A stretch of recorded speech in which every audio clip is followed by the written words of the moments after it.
Jail से आजाद होकर रेस्टार और उसका भाई आर्यन अब एक ही मिशन पर थे। रेस्टार की काली गाड़ी वीरान रास्तों पर तेजी से दौड़ रही थी और अचानक जनरल वर्मा अपनी पूरी आर्मी की फौज के साथ रास्ता रोककर खड़ा था। टैंक, जीपें, स्नाइपर, मानो किसी जंग का मैदान बन गया हो और बिना किसी चेतावनी के गोलियों और मिसाइलों की बौछार शुरू हो जाती है और तेज धमाके के साथ पुल से नीचे पानी में गिर जाती है। जनरल वर्मा पुल पर खड़ा होकर ये सब देख रहा था। वो फोन निकालता है और कॉल लगाता है।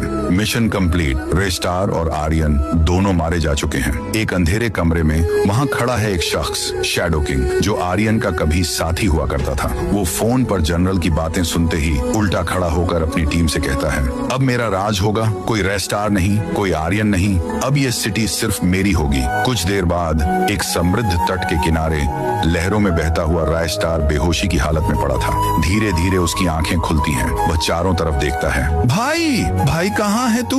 उसकी चीखें समंदर की लहरों में गूंज उठती हैं, पर कोई जवाब नहीं। वहीं दूसरी ओर वो भी चारों ओर अपने भाई को ढूंढता है, लेकिन कोई निशान नहीं। दोनों जिंदा थे, पर दोनों को एक दूसरे की जिंदगी का कोई पता नहीं था। शैडो किंग और जनरल वर्मा खुलकर हथियारों की डील करने लगे। एक इंटरनेशनल माफिया से उन्होंने करोड़ों की डील पक्की की। अब उनका राज बिना किसी डर के चलने वाला था, लेकिन उन्हें ये नहीं पता था कि जिस आग को उन्होंने बुझा हुआ समझा, वो बस आंधी बनने की तैयारी कर रही थी। रेस्टार जंगलों में भटकते हुए एक पुरानी सड़क पर पहुंचता है। तभी एक रहस्यमयी कार उसके सामने आकर रुकती है। कार से एक नकाबपोश आदमी उतरता है और बस एक वाक्य कहता है, आज रात खेल खत्म होगा। उसी वक्त दूसरी जगह आर्यन के साथ भी ऐसा ही होता है और वही लाइन कहता है। दोनों को कुछ समझ नहीं आता, लेकिन दोनों को एहसास होता है कि कुछ बड़ा और खतरनाक होने वाला है। एक सुनसान इलाका, चारों ओर सन्नाटा। दो ब्लैक कारें धीरे धीरे आकर रुकती हैं। एक में शैडो किंग के आदमी, दूसरी में जनरल के खास लोग। दोनों गिरोह के बीच गुप्त बातचीत शुरू होती है, पर अचानक चारों तरफ से धमाके शुरू हो जाते हैं। काले धुएं के बादल पूरे इलाके में भर जाते हैं। गोलियों की बौछार, ग्रेनेड के धमाके,